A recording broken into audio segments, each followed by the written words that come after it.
Apparently, good news on the global emissions front, at least from the U.S. In 2020, U.S. CO2 emissions, carbon dioxide, declined by 11%. Yet there's no change in rising atmospheric carbon dioxide.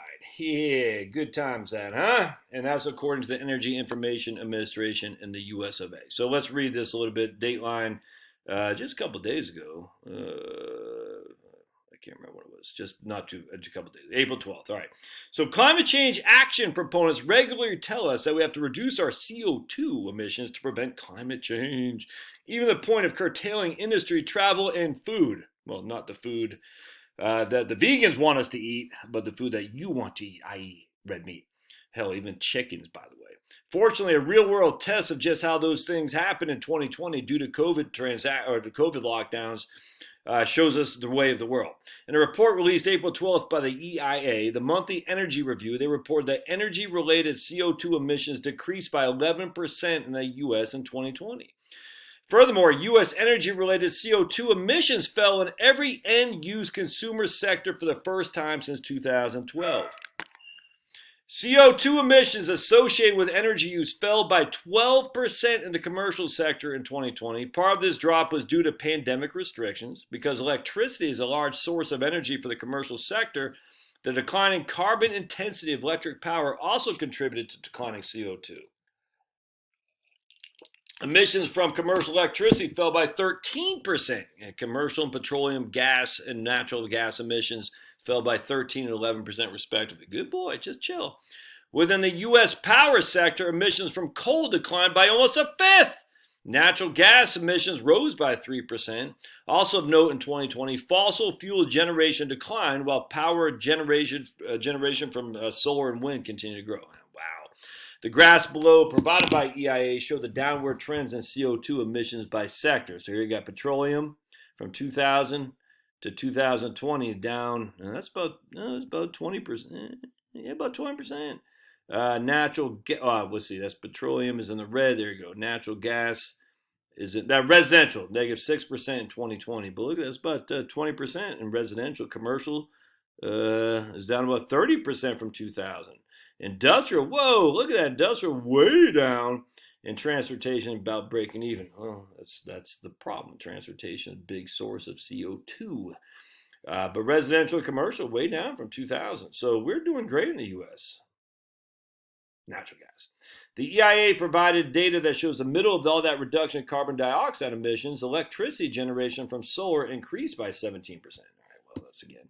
I mean, you're starting at such a low base, it doesn't matter. And to a minor extent, wind. But here's the rub.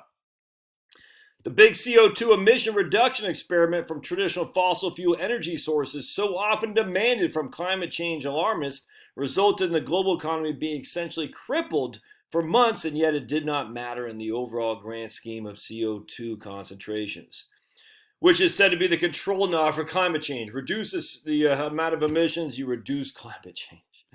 Even with that reduction, combined with a 17% upward shift towards wind and solar, Earth's atmosphere didn't notice as CO2 concentrations continued upward, unabated in 2020. So here's 2020 right here, and we're well above 400 parts per million. And here we were in 1960, well below 400 parts per million, and just continues to go up and up and up. What's making what is causing the increase in CO2? You can't say it's temperature increase because, well, I guess you could, but you can't say it's because of industrial revolution, because how do you explain medieval warm period and many other warm periods throughout the history of the earth? How else do you explain that? Because there was no industrial revolution until about the 1850s. As seen in the graph above, the CO2 and the atmosphere increased during 2020, during the economy crippling lockdowns, and at the same rate for decades. There wasn't even a blip. I'm just like, look at that. The lack of any CO2 reduction clearly demonstrates that no matter how much the U.S. reduces CO2 emissions, no one living today will at any point in life see a measurable change in climate attributable to the reduction of CO2. That is especially true since other countries, such as China, who only give lip service to CO2 emissions reductions demanded by the 2015 Paris Climate Accord. Yeah, China's will do it, but they're not. Here's China in red, And look at that, world fossil fuel carbon dioxide emission from 1970 to 2018. Because here they're poor, here they started getting wealthy, and kaboom, look at that. Million ton of CO2 per year, more than doubled in the last 20 years. Whereas the good old US of A has gone down by quite a bit. And here's India too, and India's just getting revved up now. Look at China, kaboom! Man, look at that. Other countries, kaboom! China, kaboom! India, kaboom! Russia's flatlined. Japan is flatlined. By EU. So basically, this is where the West is doing, man. Because all these other countries are they want cheap energy, and we are on we're on the back end. There's no other way around that. It's a fool's errand to think that the U.S. can change the climate by reducing CO2 emissions, especially when other countries aren't even bothering to try. Right. There you go. I mean, the facts are the facts, my friends. We're increasing solar and wind a little bit.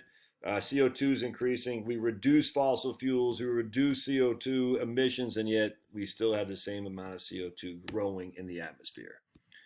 So enjoy it while you can, because I tell you, man, I'd say probably 100 years from now, the U.S. and the West will be done for.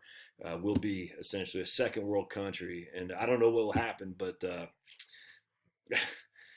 we're just too fat and happy and lazy. No other way around that. All right, we'll see you.